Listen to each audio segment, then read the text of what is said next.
So you're the second athlete to win this award 3 times alongside Sir Mo Farah.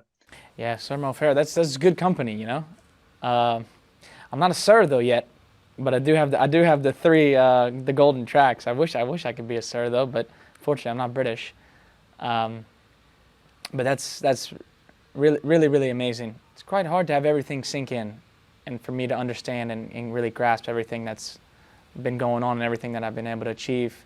But I think that being able to win and be honored with such amazing prizes like such and like this award right here, I think that helps me to be able to take in everything and to really appreciate what I've done. So it's very much of an honor.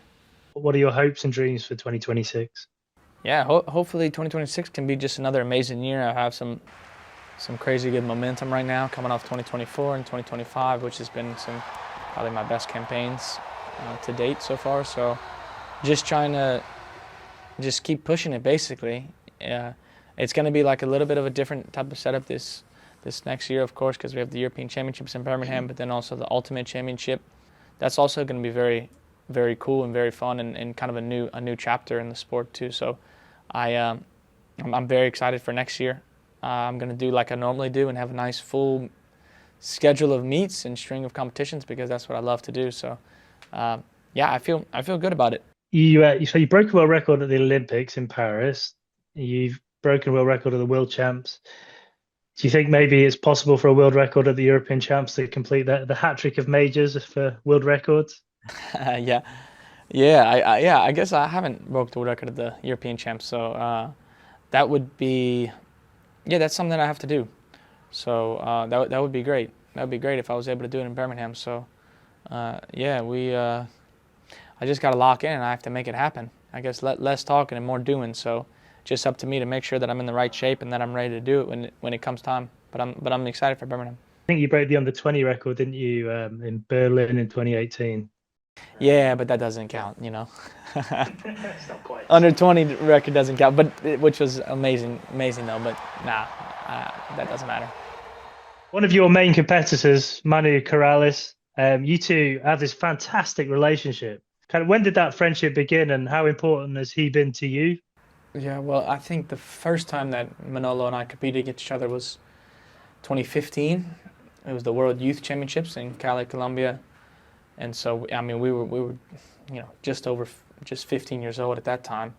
So it's been over a decade since we've been battling and competing against each other. So I mean I think in some ways naturally you become a lot of close to a lot of the guys on the track when you compete a lot because you're out there for so long of a time and whatnot. But no, he's just he's a special guy, but then also a special athlete. He's so unbelievably talented, and he's been like that, and so he's had a very different career path than me.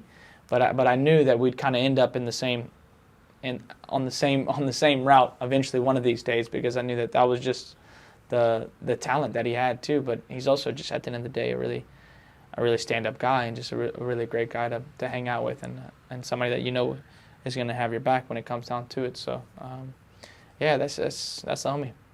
So you're engaged now, Mondo. That's the big difference between this time last year and now. Yeah, I don't know how much being engaged changes things actually. I think that maybe more like when you actually really officially tie the knot, which I'm going to do next year. When it comes Birmingham time, I'll be already a married man, so that'll be cool. But I think it's yeah.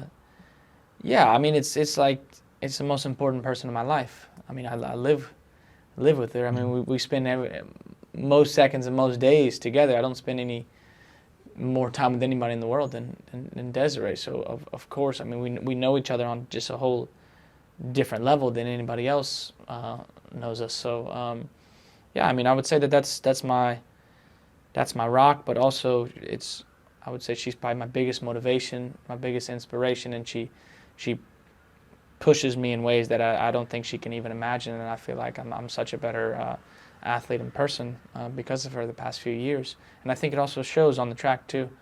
I just feel like I'm in a great space in that way, and a lot of that also comes from personal life stuff too, because I think that you have to have your I think those things can leak onto the track, either good or bad.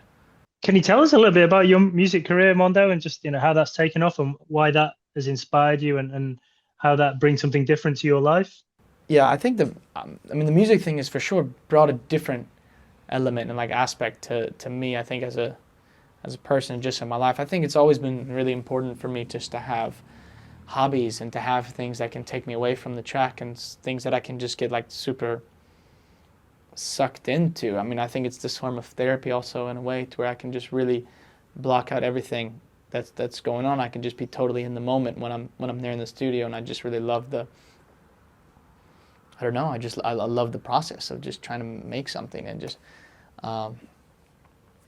trying to put the pieces to the puzzle together and just the whole feeling and conversation of it. So yeah, I just really enjoy doing it. I think it also helps me a lot making music, and I think I'm getting better and better at it, which I think is super fun and of course very natural because I'm still very young in it and fresh, and so I'm still figuring out what I like and what I want to do with it really, which I don't necessarily know yet either. But I have a lot of music and I have a lot of stuff that's gonna come too that I like, and it's something that I could just do just totally because I want to, and there's no other. I just do it because I think it's super cool and I think it's fun and it's vibes, and I have good relationships with the guys that I do it too. So it's like a nice little hangout session too. You're kind of balancing two cultures at the moment, the American and the Swedish. Do you draw upon the different cultures when you need to, or do you think you're a bit of both? Yeah, no, I'm just like a weird, super hybrid mix of both. I think. I think I'm in some aspects I'm very Swedish, and some I'm quite American and Southern Louisiana boy. I think I have a lot of a mix of both really, and I think I feel that when I'm in each place also. When I'm in Louisiana, I feel very Swedish in some regards, and then when I'm in Sweden, I feel like I have a lot of Louisiana culture that lingers, still in me. So I think I really am like, just as far as my bloodline is like a split down the middle, and I think try to take the good parts of both cultures, because I think they're very very different, but I think there are both really really beautiful and amazing cultures as well. Do you get recognized more in the US or more in Sweden? I mean, Sweden, but Sweden's a small country, so it's like it's pretty like hard to compare in that way too. But I mean, it's like, and I don't want to like I'm saying this humbly, that I mean you can't really find anybody in Sweden that doesn't really know what I do now. I think everybody in the whole country does, which I'm very grateful over, and I get so much support and love over here. So I don't think it's really comparable to anywhere in the world for me. I mean, there's places where I get recognized, like random places too. It's so weird, but in Sweden, it's like, it just is what it is. We're a small country, and they let me go about my business. I think as normal for the most part. Depends on what time of the day it is. If it gets a little later, drinks start rolling, then maybe they start getting a little more courage. But on normally they'll probably let me just slide normally. Was there ever a point when you weren't winning, or is this just something that's been from day one? Yeah, no, I think there was a lot of times when I wouldn't win, as far as like when I was a child. I think also pole vaulting is a very lonely sport, and it's a very individual sport, and it's really a challenge against yourself in the bar. And for me as a kid, it was like I didn't really have anybody to compete against in the first place. I was jumping against my brothers in the backyard, but other than that, and they would be beating up on me also because they were quite a bit older and more mature and whatnot. So I got beat up a lot in the backyard in that sense, as far as when it came to jumping. But I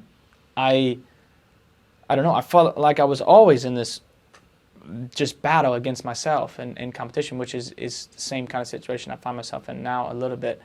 And so sometimes I lose, sometimes I win, and even if I win a competition, maybe I still think that there was a little bit more to give. And so I think I just have this type of relationship within myself, like internally, to where I want to get the best out of myself, and I want to be the best jumper and fulfill my full potential that I know that I can do. So yeah, I would say when it comes to that, I've had a lot of losses too, and I've had I had years where I didn't, just not recently. Hi, I'm Mondo Duplantis. Subscribe to the European Athletics YouTube channel down below.